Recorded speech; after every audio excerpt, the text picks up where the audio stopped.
The Marvel Cinematic Universe is the highest-grossing franchise in film history. Each of its pictures has consistently won the hearts of millions of die-hard fans around the globe, who eagerly await new releases every year. If there is one secret to the immense popularity of the MCU, it's that they are well aware of the formula for success. Recruit the biggest stars to make action-filled blockbusters, all while keeping the integrity of their original comics intact. Today's video will be focusing on this aspect of Marvel films alone. We will take you behind the green screens of making a Marvel film, the techniques that are used to make their franchise stand out from others, and how they are consistent in keeping their fans satisfied. In essence, how does Marvel marvel? Without another minute to waste, let's dive right in. Marvel is known for scheduling its releases years before a movie is even filmed. For example, the very popular ending battle scene for Avengers Endgame was first roughly shot 3 years before the actual release of the film. This was done without any actors going on set or any camera work. These rough shots are called previs or previsualization, which help directors in knowing how they want their shots to be. The third floor is one of the greatest visualization studios, and its work on Marvel's movies can run through the entire production process. They have done visualization work for 23 Marvel movies yet, and have never failed to impress. Let's take a look at some of these. First up, we have Captain America Civil War, 2016. Civil War was the third movie in the Captain America series, and Marvel Studios went big in its case. It was the first movie in the film industry to use IMAX 2D cameras, which were used in the filming of the legendary airport battle. Cinematographers went as far as flipping an actual truck for the infamous truck scene. It's no wonder that MCU fans are crazy for Marvel. The same year as Captain America, we also got Doctor Strange. Doctor Strange took the Marvel Cinematic Universe to an entirely new level.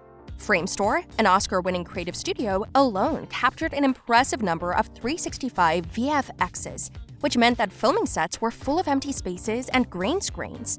For example, the scene where Doctor Strange walks through a portal to another dimension. On set, it looked like Benedict Cumberbatch walked through a lit hula hoop. Another scene that proves the skill that went into the production of this movie was when Strange was in his spiral form. Editors and the visual effects team backlit everything in the scene, giving Strange a transparent appearance. Another fact that made my jaw drop, and will probably shock you as well, was that according to the director Scott Derrickson, 9 original Lamborghinis were damaged and nearly destroyed in order to finally get the perfect shot for Doctor Strange's fateful accident. I mean, 9! The following year, Guardians of the Galaxy Volume 2 came out, and boy was it a success. In the filming of this sequel for Guardians of the Galaxy, a blue screen was used to show outer space throughout the movie. A lot of experimenting and playing around went into the production of many elements, like the de-aging of Kurt Russell, then almost 75 years of age, who played the role of Ego the Living Planet. To show clips of his younger self from the past, a lot of makeup touches and CGI was involved. A young actor was used as reference for the skin of a 30-year-old. However, in some cases, VFX artists impressively grafted the young actor's skin onto Russell's.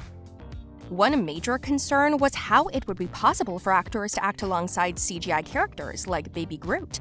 This was done using a Baby Groot doll, and expressions and gestures were recorded by using Bradley Cooper, voiced Rocket, and Vin Diesel, voiced Baby Groot, as references while they did voiceovers in a sound booth. Now let's talk about the critically acclaimed Black Panther. The first main Chadwick Boseman MCU film in 2018, this movie was a treat to watch. The efforts that went into its production are applaudable, some of which we'll highlight right now.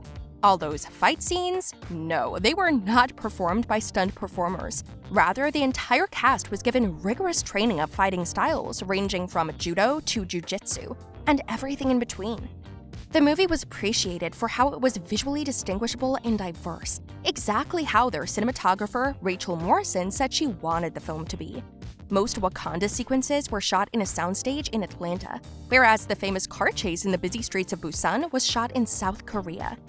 To make the movie even more distinguishable, lighting was used very smartly.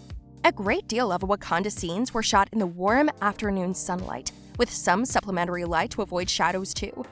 Huge appreciation went to the makeup and effects team for how they covered the actor Michael B. Jordan with 3,000 prosthetic dots made of glue, which they had to make sure wouldn't fall since the warrior fall sequence had a lot of splashing water and physical contact.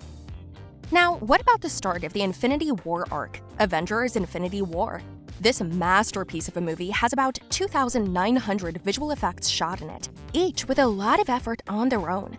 With a 40-minute runtime, the shooting of Thanos was the most complex, since his was a motion capture. Actor Josh Brolin, who played the role, wore a motion capture suit, a helmet with cameras to record even the slightest mannerisms, and sometimes a Thanos head on top of his own as an eyeline guide. Taking a look at Ant-Man and the Wasp, this 2018 treat was full of very amazingly shot sequences. The giant Ant-Man was a CGI character, but in the scene where he falls into the water sprinklers were set up in real life which sprayed water onto the real onlookers on the set then. How could we ever forget the majestic quantum realm? It was filmed perfectly, combined with a lot of VFX, in order for it to appear that the realm was constantly in motion, as it gave the most psychedelic feel. Macro photography and lens flares achieved perfection. Remember the restaurant fight scene in which Scott Lang fought alongside the Wasp? The production on that scene was a result of 3 to 4 weeks of intense training of the stunt crew. Evangeline Lilly also worked with the stunt team to adjust the character's movements so that they picked hers, like her S-curves. Marvel has never been one to be controversial. One of the most controversial MCU films, however, was Captain Marvel, released in 2019.